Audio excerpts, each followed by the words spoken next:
Tras la famosa Revolución Francesa, siguió una época conocida como la Primera República. Esta estuvo dividida en dos partes bien diferenciadas. Por un lado, la Convención Nacional o Gobierno del Terror, donde los asesinatos a guillotina estaban al orden del día.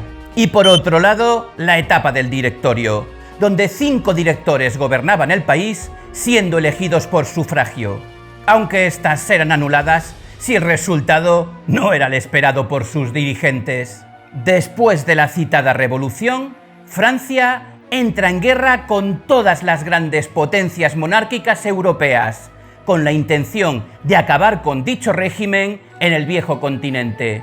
Durante estas guerras, un jovencísimo general llamado Napoleón Bonaparte se mostró como un estratega genial y un político visionario.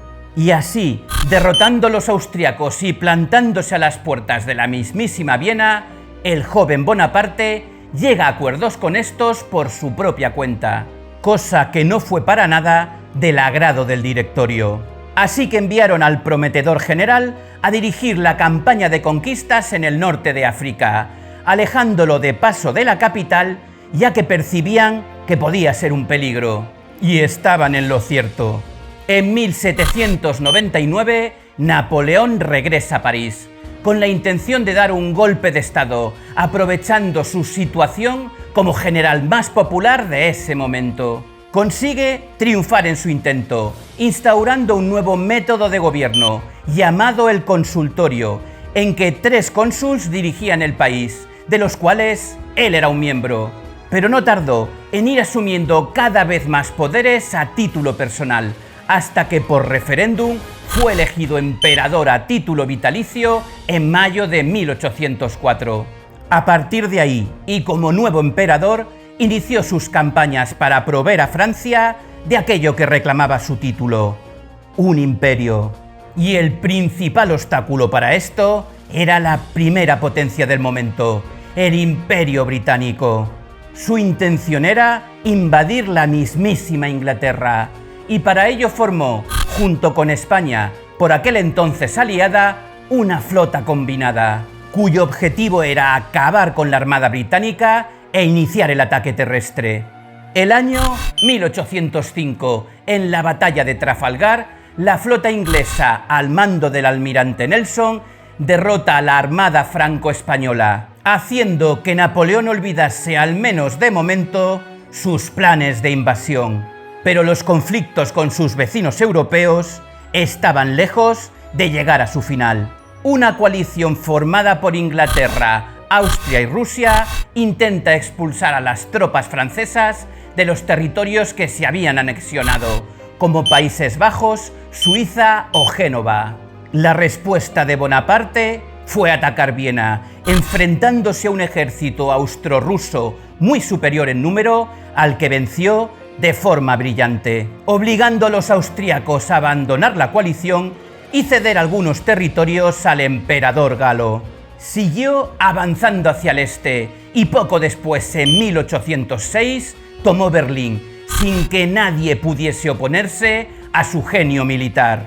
Parecía totalmente invencible en esos momentos, y entonces, quizá por exceso de confianza, empezó a cometer errores. El primero fue tratar de invadir España. El hasta no hace demasiado invencible Imperio Español ya no era lo que fue.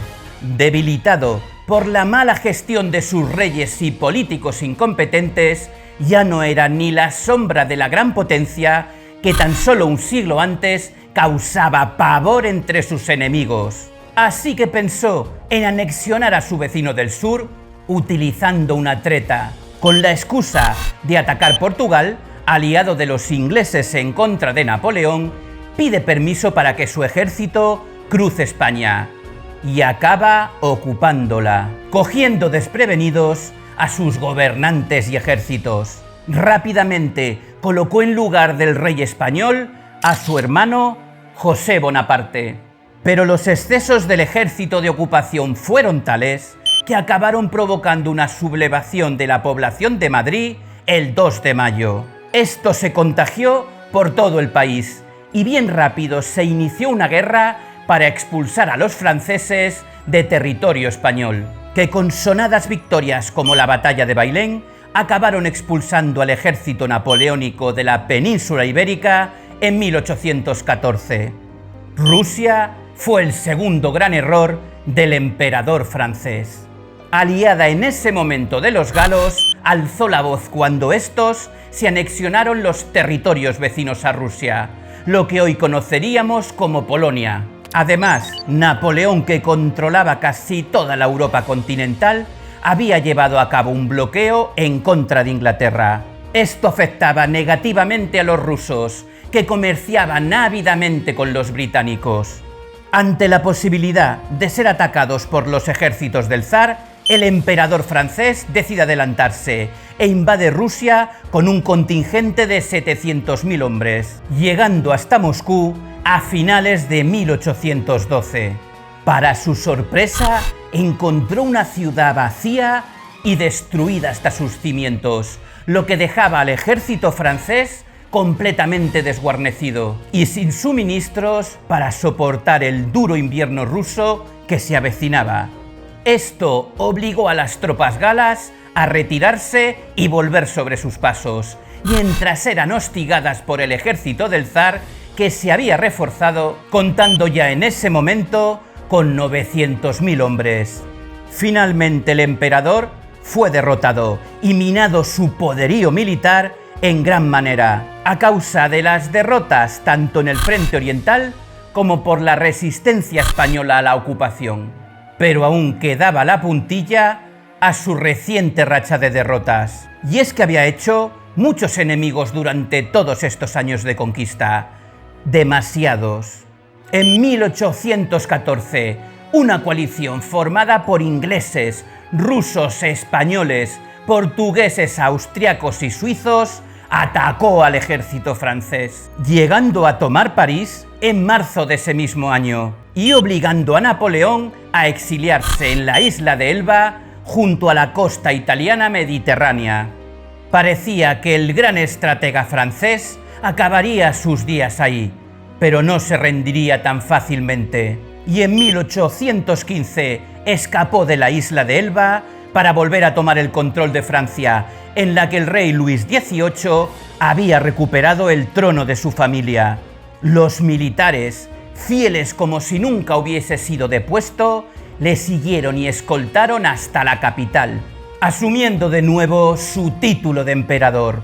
Haciéndose con un ejército de 200.000 hombres, decide invadir los Países Bajos, donde se producirá la última batalla de este mito de la historia. En Waterloo, una coalición entre ingleses, rusos, austriacos y prusianos le hace frente al mando del duque de Wellington. Finalmente, el 18 de junio de 1815, la coalición derrota al ejército de Napoleón y este huye para evitar ser capturado. Pero en vano, puesto que es apresado y forzado a exiliarse en la isla de Santa Elena, en pleno océano Atlántico, y así asegurarse que nunca pudiese volver a Europa. 6 años después, en 1821, moría en su exilio, según investigaciones recientes, tal vez por un envenenamiento progresivo. Y así pasaba a la historia y la leyenda un hombre genial como pocos han existido, al que solo su ambición desmedida y sed de poder impidieron que dominase el mundo en su época. Y este es el mayor enemigo de la mayoría de hombres que desean atesorar un poder así. Pelear contra su propio ego es una misión imposible hasta para personas tan excepcionales como ellos.